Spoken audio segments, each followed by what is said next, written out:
Écran Mobile présente les films près de chez vous. Rue de l'École de médecine. Ma rue préférée pour les cafés à Genève. J'ai d'ailleurs une théorie, de comptoir certes, mais théorie quand même, quant à la fréquentation des cafés de cette rue. Adolescent, on va à l'établi, puis quand on va à l'Uni, ou que l'on connaît des gens qui y vont, on fréquente le Lys. On sort de cette période étudiante pour aller à la Ferblanterie, puis on devient bobo pour aller au sud, et on finit poivreau à la brasserie de la radio. Mais nous ne sommes pas ici pour parler de café, mais de cinéma, et notamment des acteurs. Dans la seconde partie de l'émission, nous visionnerons justement le film L'acteur de Thomas Kay, mais nous allons d'abord passer un casting avec Olivier Iglesias, qui a donc fini ses études car on le rencontre à la Ferblanterie, Café des Trentenaires, pour son film Casting. Non, tout va bien. Et bien qu'habitué aux caméras, l'exercice de l'interview demeure pour lui C'est horrible. Non, c'est monstrueux. C'est monstrueux parce que justement, j'ai pas de. Étant acteur, j'ai pas de filtre. Donc je suis hyper stress, quoi.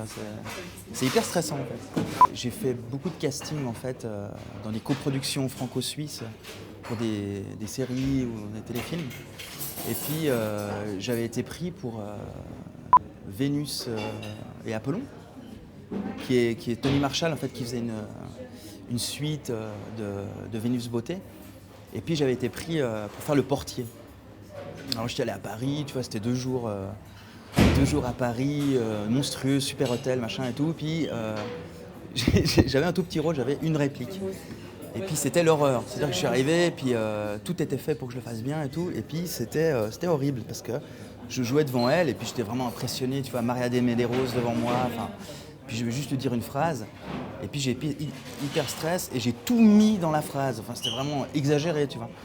Puis en revenant à Genève, je me suis dit, mais quelle horreur, c'était vraiment une plantée royale, tu vois, de ma part. Puis je me suis dit, mais pourquoi j'étais comme ça stress? Et en fait, j'ai découvert que c'était parce que c'était une chance de pouvoir jouer dans une série, un gros truc, mais qu'au fond, j'avais envie de tout mettre dans le personnage, dans le petit personnage que j'avais. Et du coup, j'ai appris de ça. Je me suis dit, tiens, j'étais frustré de cette expérience, en fait. Et puis aussi, c'est une autre frustration, c'est que dans les productions en Suisse, souvent à Genève, en fait, on fait des coprods franco-suisses. Et les Suisses romands, on a des petits rôles à jouer, vraiment les miettes quoi, de la production. Ça va de ambulancier 7, tu vois, à, je sais pas moi, fleuriste 8. Et c'est pour ça que je suis parti de ça. Je me suis dit, tiens, je vais prendre une comédienne suisse romande et puis la mettre face à un casting où il y aurait un directeur de casting qui serait là, où elle croirait qu'elle aurait en fait le rôle principal dans ce téléfilm. Ce qui me touche ici, chez les comédiens en fait en Suisse romande, tous ceux que je connais, c'est qu'ils rêvent quoi. Ils rêvent vraiment de faire des choses. Mais on ne leur donne pas vraiment les moyens, tu vois, c'est ça, c'est un peu le problème. Mais ça me touche énormément de voir, moi le premier, avec le recul, je me dis tiens, pourquoi je me suis pris autant la tête dans ce tournage avec Tony Marshall et tout, où j'ai bossé, tu vois, j'ai fait vraiment, dans ma chambre d'hôtel, j'étais là, ouais, alors tu vois, le personnage arrive, ce background, machin, enfin, toute une sorte de construction de personnage pour une réplique, tu vois. Je me suis dit tiens, c'est fou, cette envie comme ça, cette niaque comme ça de vouloir vraiment jouer. T'aurais pu au moins le retenir. Il était complètement déjanté. C'est comme ça qu'il t'a fait mal pour finir. T'aurais pu au moins le laisser partir. Il était déjanté. Non, t'aurais pu au moins le laisser. Mademoiselle Ramseyer, c'est à vous. Et à vaincre sans péril, on triomphe sans gloire. C'est du Corneille, dans le Cid. Et je sais. Putain, c'est mauvais. C'est mauvais. Tu es mauvais.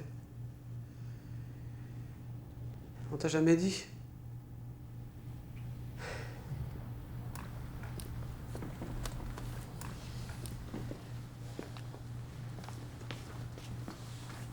Bon, moi j'ai faim, on va bouffer, t'as réservé? Non. Putain! C'est qui ça? Vous partez? C'est quoi ton nom? Josiane Ramseyer. C'est lui qui te donne la réplique. Il est pas bon, je te préviens. Je suis assistant. Ah bah c'est pas très pro ce casting. Bon, parfait. Ils font des fondus ici, non? Ah non. Non? Non, non. Non, excusez-moi. En fait, je me suis pas rendu compte tout de suite, mais Catherine, en fait, le personnage de Catherine, en fait, c'est moi. C'est incroyable, mais c'est moi. Donc, je m'excuse. Voilà. Alors, c'est la séquence 22. Non, non, excusez-moi, non. Vous, c'est pas pour Catherine. Vous, c'est pour... Elle a pas de nom. C'est étudiante numéro 2. Comment ça? Regardez, c'est marqué là. Josiane Ramseyer, 18h30, étudiante numéro 2. Ah, mais non, il doit y avoir une erreur, parce que la copine de Jeanne Moreau dans l'histoire, c'est bien Catherine. Oui, c'est Catherine. Mais vous, c'est pas pour Catherine. C'est pour étudiante numéro 2. Mais l'étudiante numéro 2, en fait, c'est la copine d'une copine qui drague la copine de Jeanne Moreau. Bon, elle dit quoi, cette étudiante numéro 2? Elle a une seule réplique. Bon. Alors, tu dis ta petite réplique à la con, et tu me laisses aller bouffer, hein? Ça va comme ça?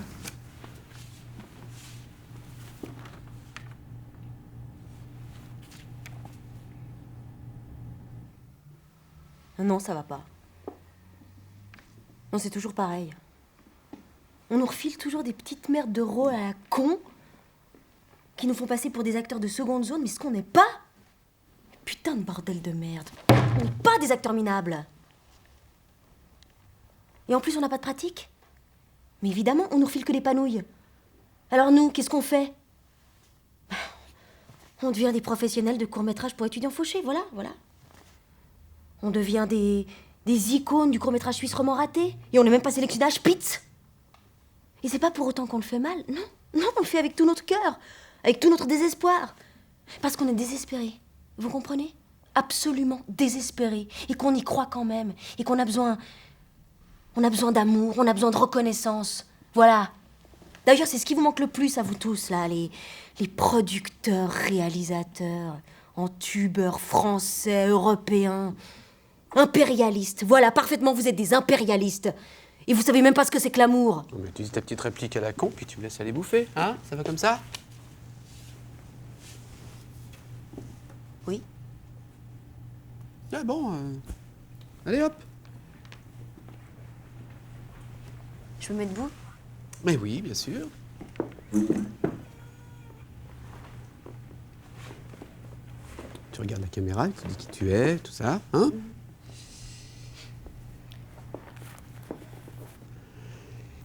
Bonjour, je m'appelle Josiane Ramseyer.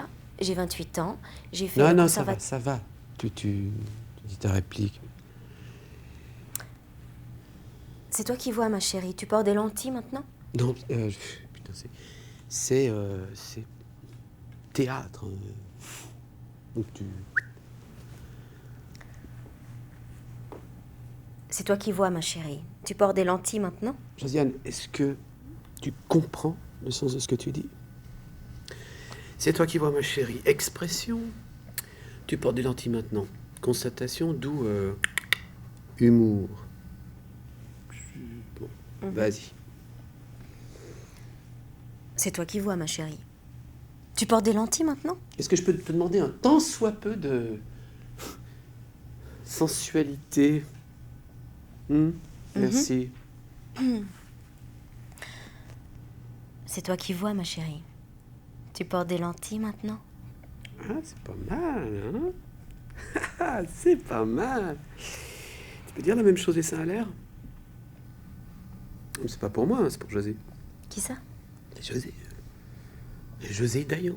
Je connais pas. Putain, vous êtes vraiment pas des cadors dans ce pays. José Daillon. T'as vu le scénario? Crime et châtiment, réalisation, José Daillon. Ah oui. Ah oui.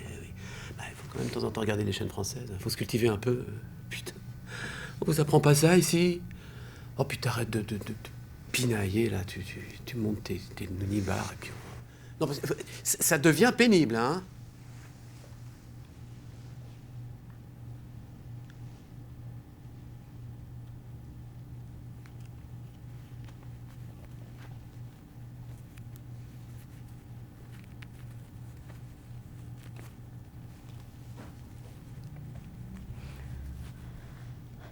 C'est toi qui vois, ma Tu chérie. enlèves ton soutif, s'il te plaît. Bah oui. T'es actrice? T'es pas actrice. T'es actrice, je te pose une question. Tu es actrice? Oui. Bon. Alors tu montes tes nibards, c'est comme ça. Et puis pendant que tu y es, tu peux aussi enlever ton jeans. Ta petite culotte si t'en as une. Putain. Vous êtes vraiment coincé du cul dans ce pays de merde, mais c'est pas vrai. Mais qu'est-ce qu'il faut faire pour obtenir quelque chose qui, je sais pas moi, qui soit pas de la merde?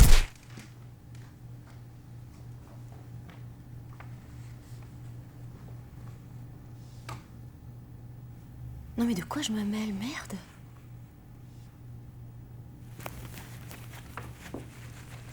J'étais à 2 doigts de l'avoir, ce rôle. Oui, ben fallait pas croire.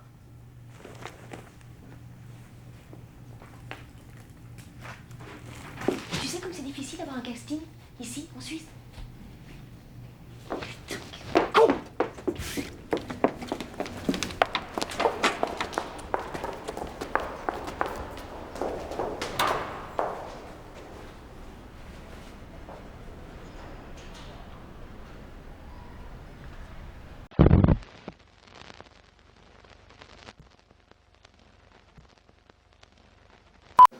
Ce sera pas plus réaliste si tu t'aides qu'avec les genoux que si tu t'aides un peu avec le pied. Ça va être sympa, ça oui. Nous poursuivons avec Thomas Kay car nous avons décroché le rôle pour visionner son film L'acteur. Si j'avais dû l'interviewer dans un café, ça aurait été le Lys car c'est son film de diplôme. Actuellement, il vient de boucler son nouveau film Percé. C'est un plan que ça fait longtemps que j'avais envie de faire. C'est vrai. Mais c'est pour revenir sur son film précédent L'acteur que je le reçois dans mon bureau à Léman Bleu. Passez dans mon bureau, jeune homme. Bah, revenir dessus, c'est vrai que ça fait plus d'une année qu'on l'a terminé. Donc c'est assez difficile. Par contre, tout ce que je peux dire au niveau du contexte, je pense que c'est important de le remettre dans son contexte. Parce qu'il a été fait dans un contexte d'école, en fait. C'était mon film de diplôme quand j'étais à l'école de cinéma à l'époque. Donc ça a été fait dans ce contexte-là, avec la classe, dans un objectif de film de diplôme. Donc c'est assez scolaire.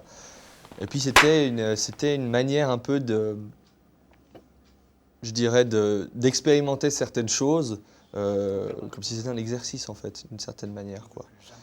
D'expérimenter tout ce qui était langage cinématographique, analyse filmique, etc. C'est un peu chargé de symboles à gauche, à droite, ça fait film très intellectuel, un peu trop. C'est peut-être un peu ça le reproche que je ferais, c'est que c'est un film un tout petit peu trop intellectuel qui pète un peu plus haut que son cul. C'est l'histoire d'un jeune acteur inexpérimenté qui va se laisser complètement dépasser par son personnage, en fait. Ce personnage qui va prendre le pied sur lui sous la forme d'un dédoublement de la personnalité et qui va le bouffer petit à petit. Puis lui, il va devoir quelque part s'affirmer en tant que personne pour pouvoir faire disparaître ce personnage de sa tronche.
Coupé.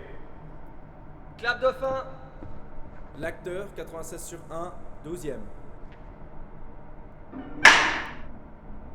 Ok, c'est fini pour aujourd'hui. Merci à tous et à lundi.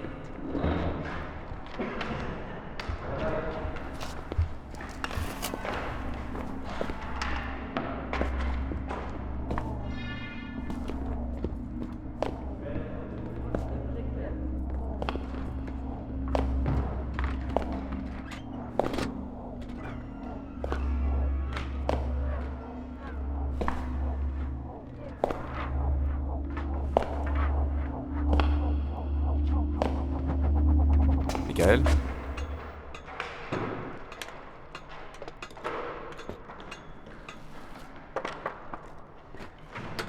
Tu fais du très bon travail.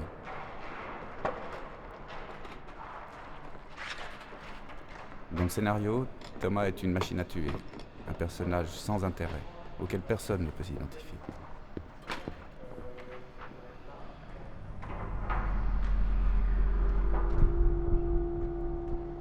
J'ai réécrit certains dialogues pour le rendre plus humain.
Quoi cette réplique?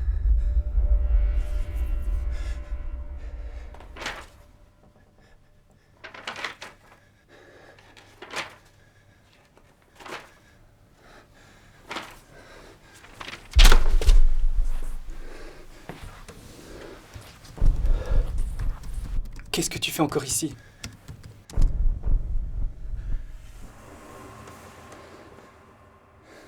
J'improvise.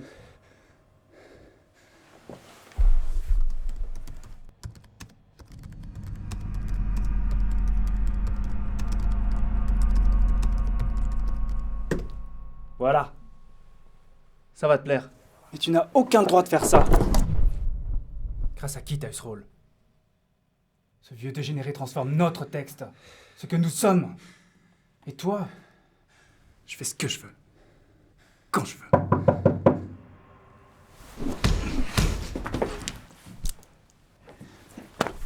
Michael! Je te décris le scénario. Tu marches jusqu'à la porte. Tu ouvres.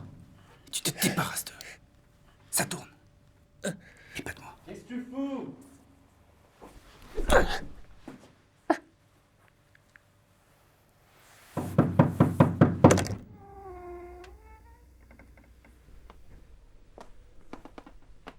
T'es prêt? Bon, tu te grouilles, j'ai le moteur qui tourne.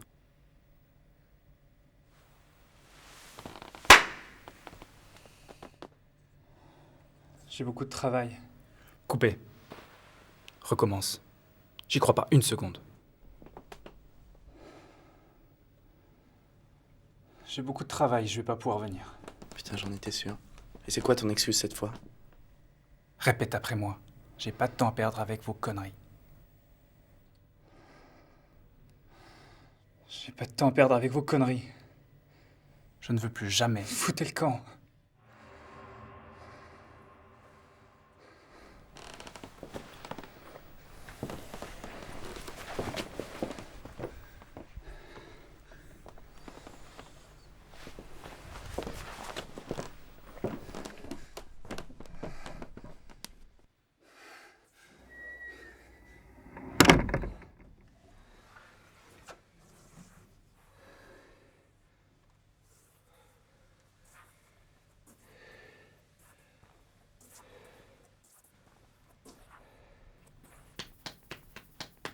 Quel acteur! Tu m'as filé la chair de poule.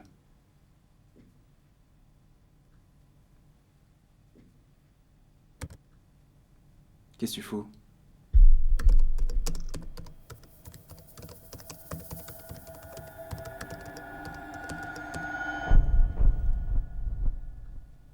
J'improvise.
Et maintenant, j'entre dans la peau de mon personnage.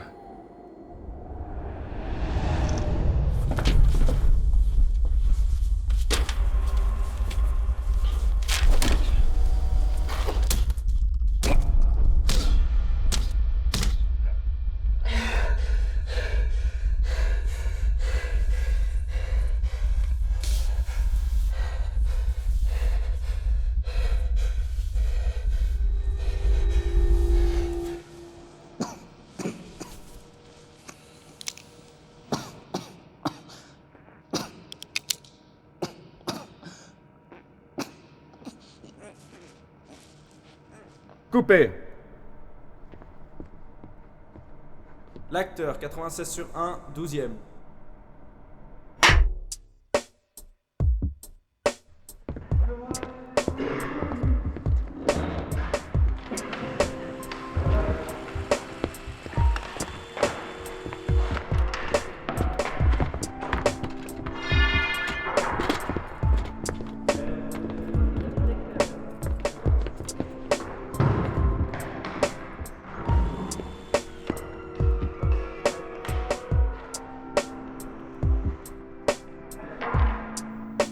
Michael?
Je crois que ce qui est satisfaisant, c'est l'ambiance qu'on a réussi à créer. Je trouve qu'il y a une réelle ambiance, comme on disait, qui évoque les films Hitchcockiens, par exemple, comme Frenzy ou Le cabinet du Dr Edwards, par exemple.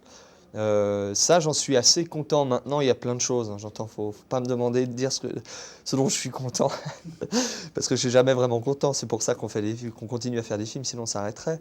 Mais disons que ça, j'en suis content. Je pense qu'au niveau de l'atmosphère, c'était pas facile de tourner avec un seul acteur qui devait jouer les deux rôles. Il a fallu une logistique assez importante et assez précise pour pouvoir mener à bien le tournage. Mais je suis assez content. On a dû construire les décors, la chambre, par exemple, la chambre d'hôtel dans laquelle réside l'acteur. C'est une chambre qu'on a dû construire de A à Z parce qu'on n'a rien trouvé qui correspondait un peu à ce qu'on voulait. Donc je suis assez content de cette atmosphère qu'on a réussi à créer. C'est vrai que j'aime beaucoup les films de genre, mais en tant que réalisateur, j'aspire à quelque chose de beaucoup plus simple. Mais j'ai l'impression qu'à l'heure actuelle, j'ai pas ni l'âge ni la maturité pour faire ce genre de film plus profond. Le film de genre, c'est plus facile quelque part, parce qu'on inscrit, même s'il faut créer une atmosphère, on inscrit les personnages dans un contexte qui n'est pas la réalité. Et quelque part, tricher, c'est beaucoup plus facile que de dire des choses vraies. Je me rapprocherais plus d'un cinéma comme le cinéma d'Iñárritu, par exemple, 21 grammes, Babel. Un cinéma qui est beaucoup plus réaliste, qui garde une mise en scène, donc on sent bien que c'est du cinéma, mais avec un profond réalisme et une profonde émotion. Je trouve que c'est hyper important, que finalement c'est la manière qu'on a d'embarquer le spectateur dans l'histoire, quoi.